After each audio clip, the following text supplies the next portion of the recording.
देखिए अगले क्वेश्चन की बात करते हैं, बहुत इंपॉर्टेंट और थोड़ा सा ट्रिकी क्वेश्चन है। क्वेश्चन क्या लिखा है कि ए की आय बी की तुलना में 60% कम है। कहने का मतलब यह है कि जो ए की आय है वो बी की आय के 60% कम है। और अगला लाइन क्या लिखा है, और ए का व्यय बी के व्यय से 60% के बराबर है। कहने का मतलब यह है कि जो ए का व्यय है मतलब खर्च है वो बी के व्यय का 60% के बराबर है।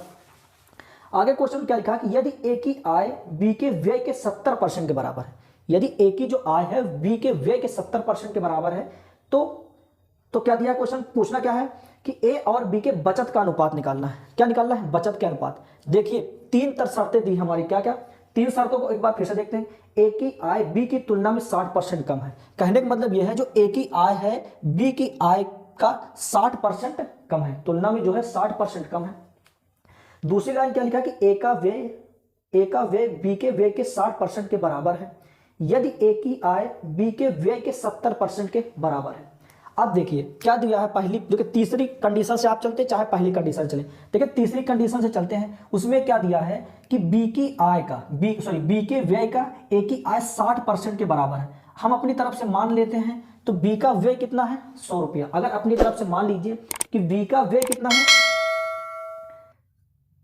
बी का व्यय कितना है 60, यदि ए की आय बी के व्यय के 70% के बराबर है। कहने का मतलब यह है अगर बी का व्यय 100 रुपया है तो ये जो ए की आय है वो 70% के बराबर। कहने का मतलब यह है कि क्वेश्चन में ये दिया आपके कि बी की व्यय का ए की आय 70% है। कहने का मतलब अगर हम अपनी तरफ से मान लेते हैं कि बी का खर्च व्यय मतलब 100 है तो ए की आय कितनी हो जाएगी, 70 हो जाएगी।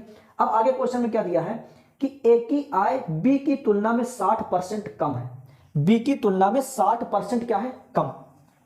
कहने का मतलब यह है ये जो बी की आय है ये इससे क्या है, बी की तुलना में 60% ये क्या है, कम है।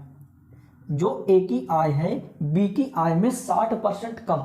अब 60% कम होने का मतलब क्या है कि हम अपनी तरफ से अगर इसकी आय x मान लेते हैं तो x कम है, तो x में कितना कम है, x का 60%, x गुणे 60/100।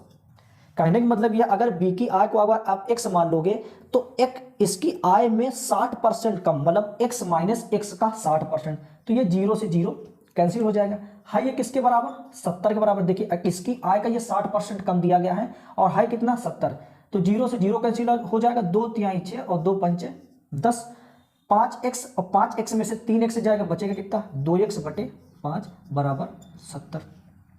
2 35 2 70 हो जाएगा, तो x बराबर 5 उधर जाएगा तो 5 5 25 और 5 3 15 15 2 17। कहने का मतलब इसकी वैल्यू कितनी आ जाएगी, 175।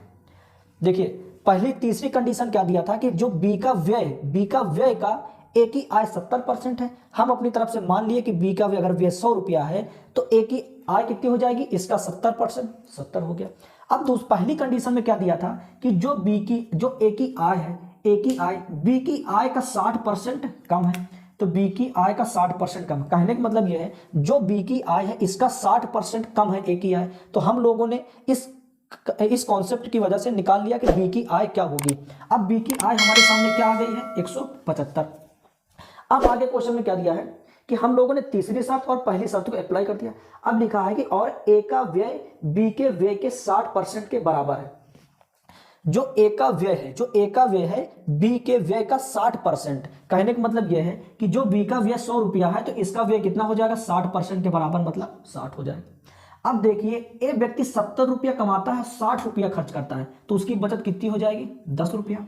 अगर जो बी व्यक्ति है वो 175 रुपए कमाता है, 100 रुपया खर्च कर देता है, तो इसको माइनस करने पर उसकी बचत कितनी हो जाएगी, 75। अब आपसे क्वेश्चन में पूछा है कि ए और बी की बचत का अनुपात। कहने का मतलब 10:75।